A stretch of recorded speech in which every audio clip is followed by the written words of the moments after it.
Welcome to the latest edition of New Haven Vlog News Summary, direct from our assignment desk, otherwise known as my compost heap. Let's see what stories are working on at this hour.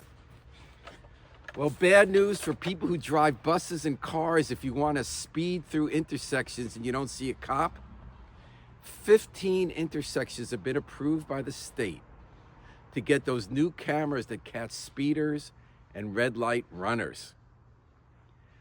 Way back in March 2024, we first announced in New Haven that we want to start installing these cameras. This is only the latest approval. Do you know it's not going to be until at the earliest fall 2026 until we actually can get those cameras up at those 15 intersections because of all the approvals that have to come next. They're making New Haven safer. Nobody is ever going to accuse our government of speeding to put things into action.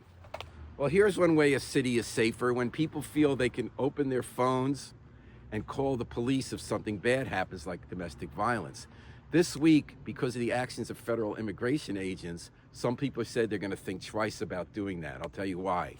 On the green, there was the latest snatching we know of an undocumented immigrant by agents from the Federal Department of Homeland Security. They, of course, were lurking outside a courthouse because somebody had an unrelated court appearance involving a domestic violence case, and they snatched the man up when he came out. The woman who had originally reported this man for domestic violence, whose girlfriend was going to meet him, watched the thing, and she said, if I knew this was going to happen, I would not have called 911. You know what else makes our city safer? Cameras at the port. Security cameras, in case somebody's up to no good coming by water. Thanks again to the Trump administration, it might be harder for our city to be safe because our cameras are aging. They might need new ones like this one. We're applying for money for new cameras from the Department of Homeland Security, but they have some new cockamamie rule that in order to get that money to keep your city safe, you have to sign on to their warped, obsessive anti-DEI rules. You can't even figure out what they mean. And you have to sign on that you're never going to help immigrants because of their obsessions with that.